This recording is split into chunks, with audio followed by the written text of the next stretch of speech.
Have you ever reached a point where nothing in your life seems to be working the way you planned? Doors you knocked on don't open. People you counted on have walked away. The path you were so sure about has gone completely dark. And in the middle of all that, you find yourself asking a question you almost feel guilty for asking. God, where are you in this? But here's something I want you to hold on to today. The seasons that feel most like collapse are often the ones where the most powerful work is happening, not on your circumstances, but in you. In this video, we're going to look at 7 signs that what you're experiencing isn't abandonment, it's preparation. And if even one of these speaks to your life right now, I want you to know you are not behind. You are not forgotten. You are being built. The first sign is subtraction, not addition, not blessing upon blessing, subtraction. Things that felt permanent, relationships, opportunities, security, begin to disappear. And it doesn't just hurt because you lost them. It hurts because you lost the version of your future you had built around them. But here is what I've come to understand. God will lovingly dismantle what we've made our foundation when He knows it can't hold what He's building next. Isaiah 55 reminds us that His ways are not our ways, and His thoughts are not our thoughts. The gap between what we see and what He sees is enormous. What looks like loss from the ground looks completely different from where He stands. What feels like rejection is often course correction. What feels like an ending is often a clearing. He removes what we're gripping so He can place something better in our open hands. Where you once felt peace, you now feel restless. The second sign is a holy restlessness. The places, routines, and conversations that once gave you comfort no longer satisfy you.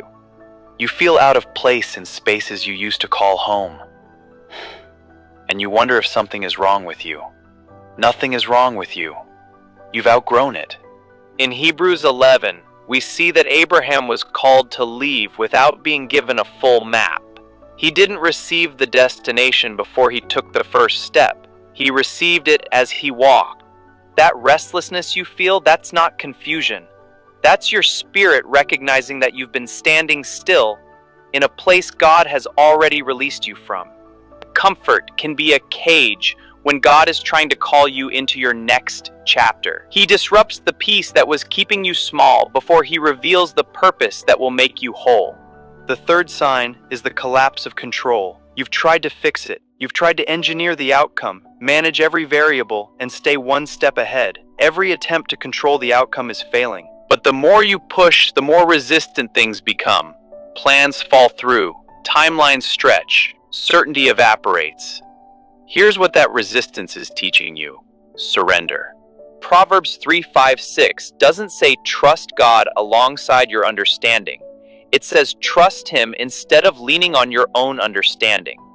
There's a difference. One keeps you in the driver's seat. The other hands Him the wheel entirely. Control feels like safety, but it's actually a ceiling. When you stop trying to direct the story and start trusting the author, you stop limiting what God can write.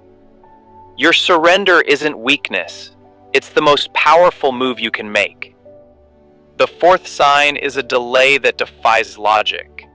You prayed, you prepared, you showed up, and still nothing is moving. You're in a season of waiting that makes no sense. The answer hasn't come. The door hasn't opened. Maybe you misheard. Maybe God forgot. He didn't forget. The prophet Habakkuk received this word from God. The vision has its appointed time. Even if it seems slow in coming, wait, because it will surely arrive. God isn't running late. He's running precise.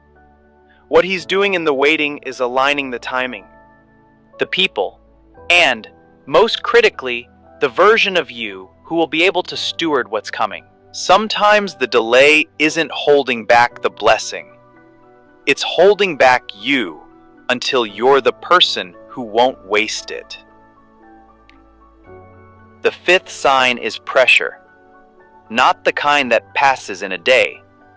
The deep, sustained kind. You're under pressure you didn't expect.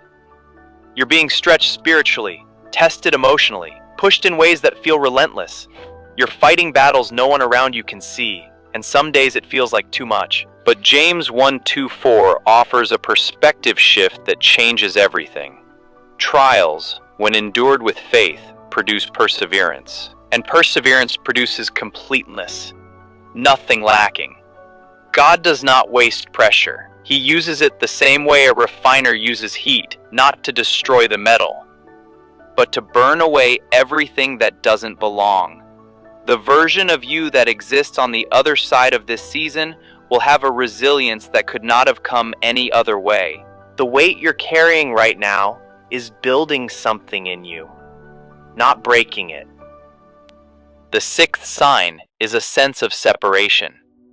You feel like you're drifting from friendships that once felt like home. Conversations feel shallow. Connections feel distant. You feel like you're standing apart and you can't fully explain why. In Galatians 1:15, Paul writes that God set him apart and called him by grace, not as punishment, not as neglect, as preparation. Isolation and separation are not the same thing. Loneliness is being cut off. Separation is being set apart. One is a wound. The other is a workshop. Not everyone is assigned to your next chapter. Some people were meant for a season, not a lifetime.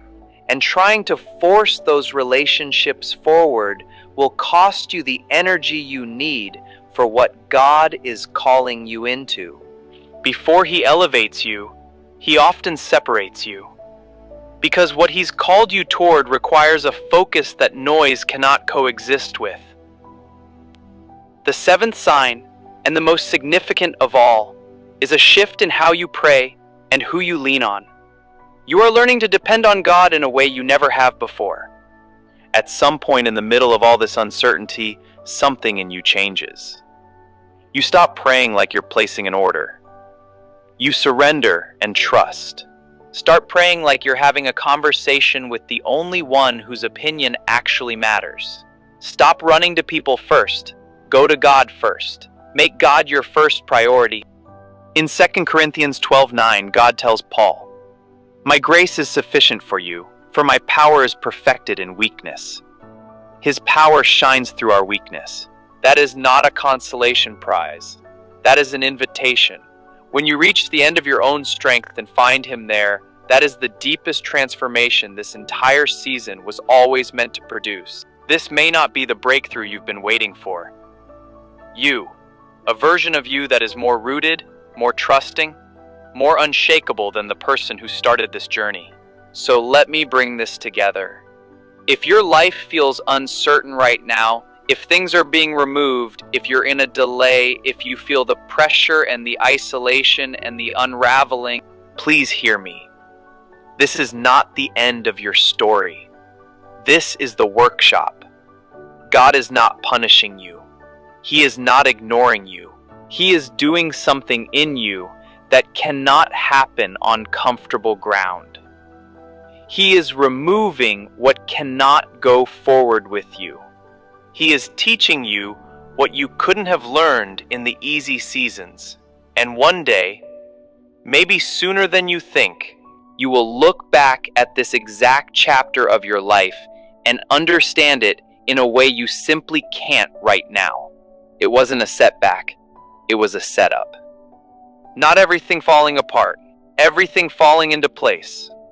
Trust the process. Trust the one who designed it. He has never once been wrong about you. If this encouraged you, share it with someone who's struggling right now. Subscribe so you never miss a video. And drop a comment below. Tell me which sign hit closest to home. I read every single one.